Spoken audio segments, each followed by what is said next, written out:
I broke my own rule this summer. And for the last few weeks, I've been kicking myself, saying, how could I do this? I know better. I wrote a book called Free Time. Well, as I say in the book, business stress is a systems problem. This is your time. How can we earn twice as much in half the time with joy and ease while serving the highest good? That is our guiding question here at the Free Time Cafe, your home for heart-based business. I'm your host, Jenny Blake. Join me for conversations with authors, friends, and fellow business owners as we explore ways to free your mind, time, and team to do your best work. Now, on to today's show. So before I tell you about the rule I broke and the systems and reminders that I put in place now to make sure I don't make the same mistakes again next year, I want to cordially invite you to an upcoming bonus workshop for the BFF community. As some of you know, I've planted little seeds. I started a secret Substack this summer. It's a paid Substack, which I'm finding to be incredibly refreshing and energizing, called Rolling in Dough, Divine Disaster Diaries from a Breadwinning Business Owner Living in New York City. If you want to check it out, visit itsfreetime.com/secret, and you can peruse the 2 months of archives that are up there so far. And part of this process, I've been having a few calls with Linda LeBrun from their writer partnerships team. Linda is specifically working on getting more business writers onto the platform, and she graciously agreed to do a Q&A with the BFF community. On September 7th at noon, she's going to walk us through Substack's goals as a company, the types of writers and creators they're most interested in working with, monetization strategies that are working best, ideas for how to leverage their network and community to grow your platform. I have to say, it's the most fun I've had online since 15 years ago, early blogging days. For the first time in 15 years, I feel that there is a place now that has grown enough that has comments and likes and @replies with a really engaged intellectual community of people who appreciate good writing. And it's so rewarding. I have not been this happy with new software since I started doing a real deep dive into Notion in 2019 and early 2020. So if you want to join us for this Q&A on Substack on September 7th, I would love for you to join us in BFF. You can visit itsfreetime.com/BFF to learn more and enter promo code podcast for a discount on your first month of enrollment. That's itsfreetime.com/BFF. And by the way, if you're listening to this far into the future, as soon as you join, you'll have access to all the archives. That includes a bonus workshop on certification and licensing with Pamela Slim. It includes this Substack Q&A and a bonus podcast episode that I release every single month solely for the BFF community. We also have a forum where you can exchange ideas and feedback with fellow heart-based business owners, a live monthly Q&A call with me, and so much more. So once again, that's itsfreetime.com/BFF, promo code podcast. And if you want to check out my new secret Substack, although I'm starting to say it more and more, that's itsfreetime.com/secret. And it's called Rolling in Dough, Divine Disaster Diaries from a Breadwinning Business Owner Living in New York City.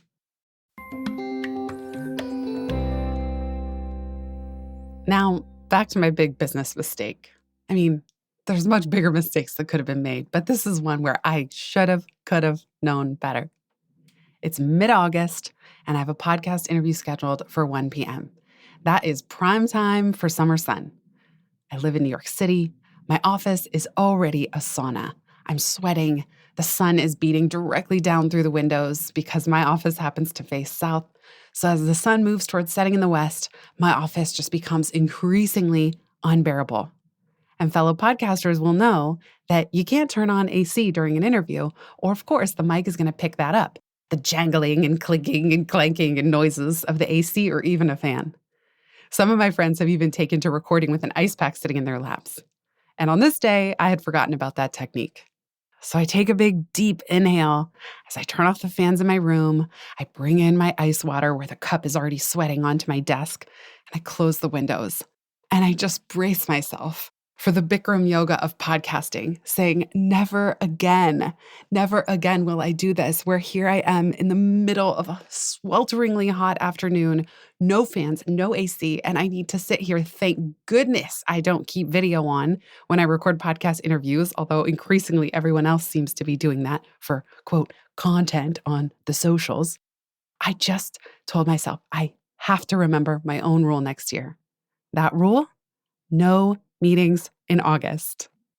So as soon as I hung up from that interview, thankfully it went okay, I set a reminder for next year to update my Calendly availability for podcast interviews 3 months in advance because my calendar shows 90 days ahead. And I realized that I would have to adjust my availability, that interviews, maybe they're only at 10 or 11 a.m. in the summer. So in May or June at the very latest, I need to change my Calendly availability, and I need to block off August, which I had already done this year, but I kind of encroached upon my do not schedule, my DNS blocks. I just thought, what's one more week in August? Okay, what's a second week in August? Why don't I just keep going? I'm doing fine. Well, that's me earlier in the year. That's spring Jenny, which has nothing to do with summer Jenny. Summer is not my season. Hand me a puffy coat and I'm blissed out. I don't care if it's 7 degrees out, 15 degrees out. I am happy. Me and my puffer, the streets are clear, nobody's out. Well, in New York City in the summer, it's hot. The concrete is sweltering. I'm sweating. I don't like wearing shorts and summery kinds of clothes. I'm just a total grump. So I invented a new term for myself for certain summer moods, and that's thangry. Tired, hot, and angry. That is summer Jenny. She's not me at my best. And so I had set a DNS block for all of August, as I talk about in free time, as I've even talked about on the podcast before. But with it being a slow year in business, I just steamrolled right over it. Steam, sauna, summer pun intended. In fact, new research shows, in the New York Times, they say, if you find that the blistering, unrelenting heat is making you anxious and irritable, even depressed, it's not all in your head. Soaring temperatures can damage not just the body, but also the mind. And they cite a landmark study from last year that analyzed data on more than 2 million people with private insurance, finding that emergency department visits for mental illnesses were significantly higher during the 5 or 6 hottest days of summer compared with the coolest days of the same season. We'll be right back just after this.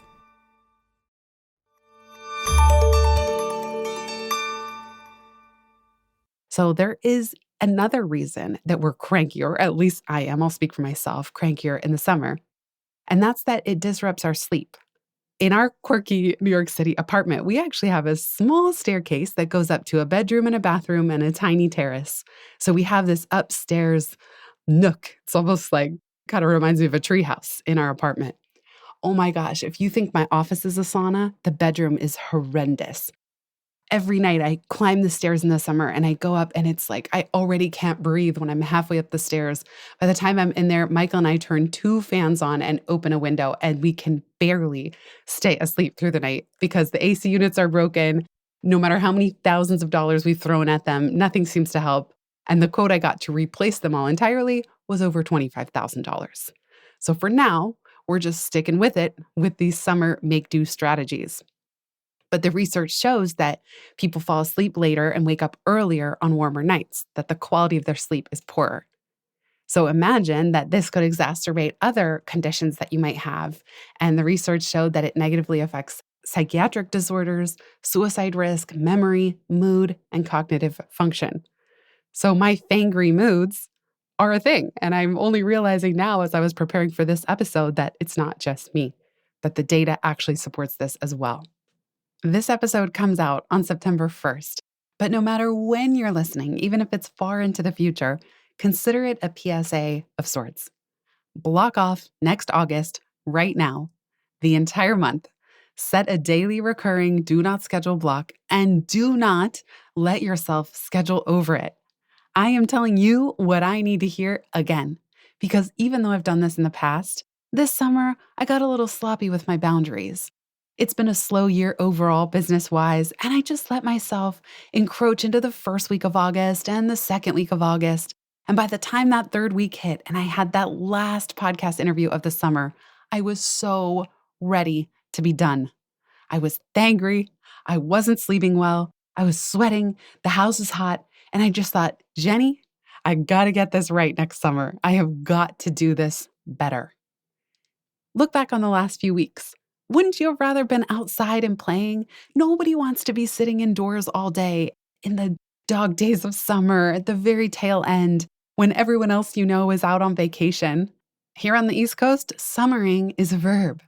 Whether you go in on a summer share or you're lucky enough to have a second home upstate or somewhere in the country, people pick their places, whether it's the Hamptons, the Catskills, the Berkshires, Fire Island, the Jersey Shore.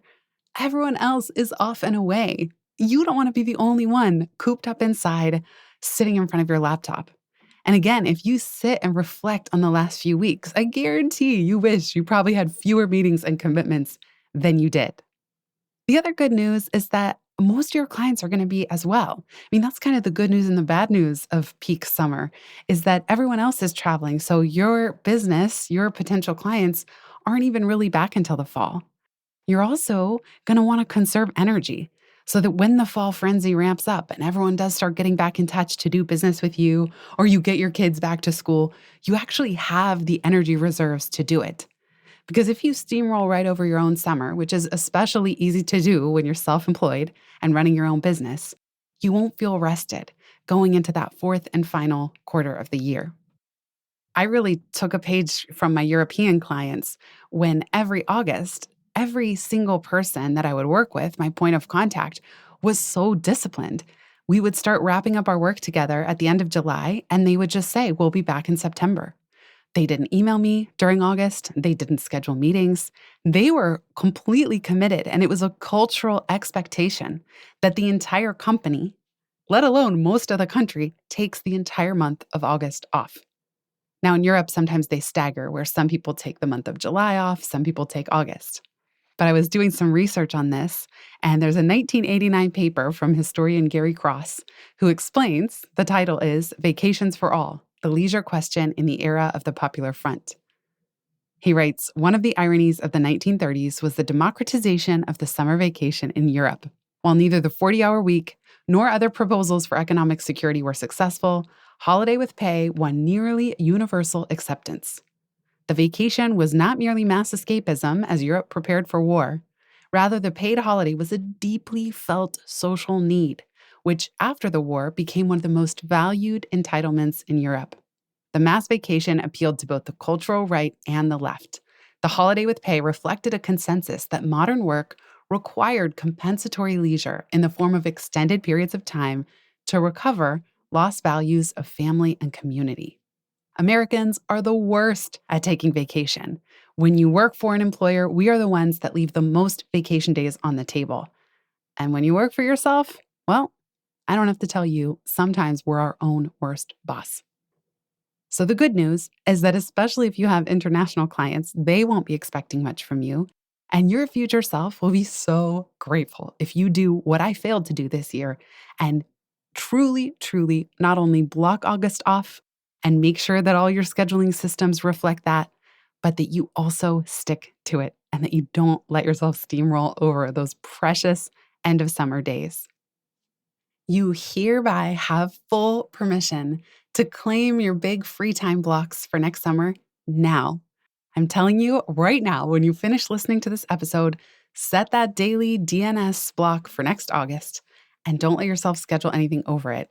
If you have a VA or an assistant or anyone else on your team, tell them, don't let me schedule over the time that I set aside for vacation. I need your help because without your help, I am likely to steamroll right over it. Bonus, if you haven't already, you can even block off mid-December through mid-January, just so that you have no meetings by default during those 4 weeks of the holidays. So between mid-December through mid-January and all of August, those are already 2 full months of the year that are free time. And it's not to say you won't work, but you won't have to work. And I often find that when I have these big blocks of consecutive time, I'm able to do bigger things in my business. I'm able to clean things up, including the clutter on my desk. I'm able to clean up some of the clutter in my business. I'm able to do deep writing and thinking. Even this podcast, I ran crossover episodes from one show to the other, from pivot to free time and vice versa. And it was just such a relief to have a pause, to take a step back, to do a different kind of creative thinking, to not be caught up on where I need to be and who I'm talking with and when and what I need to do to prepare. There was a real important sense of creative freedom that set in for me. And that's the reminder that even if all you do is rest, that's incredibly valuable in and of itself. And you might also surprise yourself, because at the end of that rest period, new ideas are going to come in that would have never entered otherwise. I hope you have a beautiful rest of your day and a wonderful start to the new season.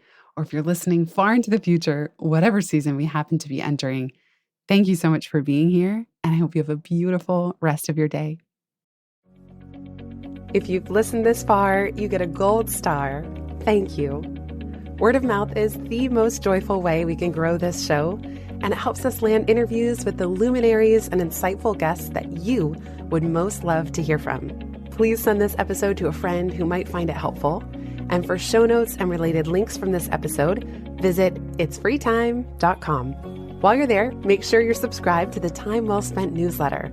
You'll get instant access to my tech toolkit, a continually updated list of all the software I use, along with the total monthly spend to run my business, where no one works full-time, even me. Visit itsfreetime.com/join. Remember, you are running the show. It's time for radical reimagining, and everything is up for grabs. Let it be easy, let it be fun, and build with love.